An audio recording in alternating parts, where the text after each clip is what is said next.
సామాన్యుడు 4000 మార్చుకోవడానికి నానా కష్టాలు పడ్డాడు. అలాంటిది ఈ ముఠా ఏకంగా కోట్లను నోట్లు తీసుకుంటోంది. మార్పిడికి గడువు ముగుస్తున్నా అంత ధైర్యంగా ఎలా నోట్లు తీసుకున్నారు అన్నదే ఎవ్వరికి అంతుపట్టని విషయం.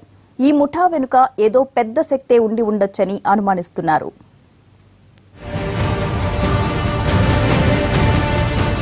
డిసెంబర్ తర్వాత పాత నోట్లు మార్చుకోవాలంటే ఎంపిక చేసిన ఆర్బీఐ శాఖలకు వెళ్లాల్సిందేనని రిజర్వ్ బ్యాంకు ప్రకటించింది.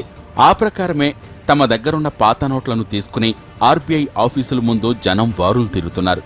అందులోనూ ఆ నగదుకు సంబంధించి 1,00,000 ప్రశ్నలకు సమాధానాలు చెప్పాల్సి ఉంటుంది. సామాన్యులు ఇలా కష్టాలు పడుతుంటే ఇలా నోట్ల ముఠాలు మాత్రం దర్జాగా దందా చేసేస్తున్నాయి. 4,000 రూపాయల పాత నోట్లు మార్చుకోవాలంటే అవి ఎక్కడి నుంచి వచ్చాయో చెప్పాలి. ముందే ఎందుకు మార్చుకోలేదో వివరణివ్వాలి. అలాంటిది ఇలాంటి ముఠాలు కోట్లలో దందా చేస్తున్నాయి. ఇప్పుడు దొరికింది 8 కోట్లు. దొరకకుండా ఇంకెన్ని కోట్లు మార్చారో. అన్ని రద్దయిన నోట్లను వారు ఎలా తిరిగి కొత్త నగదుగా మార్చుకుంటున్నారనేదే మిస్టరీగా మారింది. చిన్నా చితక మొత్తమైతే 10 మందిని బ్యాంకు ముందు నిలబెట్టి పని కానివ్వచ్చు. కానీ కోట్లలో ఉంది.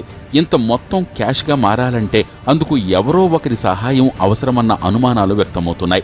3 రోజుల సమయమే ఉన్నా వాటిని ఎలా మార్చుకుంటారన్నది సస్పెన్స్గా మారింది.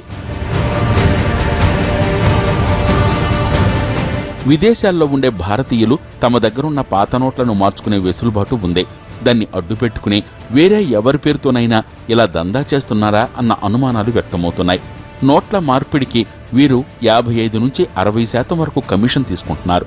ఇందులో కొంత మొత్తాన్ని విదేశాల్లో ఉంటున్న వారికి ఎరవేసి వారి పేర్లతో రద్దయిన నోట్లనిచ్చి కొత్త వాటిని తీసుకుంటున్నట్లు భావిస్తున్నారు. నోట్ల రద్దు సమయంలో నిబంధనలను అడ్డం పెట్టుకుని కొందరు కేటుగాళ్లు కమిషన్ వ్యాపారం చేశారు. అయితే అందుకు ఓ 20% వరకు తీసుకున్నారన్న ఆరోపణలున్నాయి. అయితే తమ దందాకు వారు బ్యాంక్ అధికారుల సాయం తీసుకున్నారు. ప్రస్తుతం బ్యాంకుల్లో పాత నోట్లను తీసుకునే వెసులుబాటు లేదు. కాబట్టి ఖచ్చితంగా రిజర్వ్ బ్యాంకు శాఖలను సంప్రదించాల్సిందే.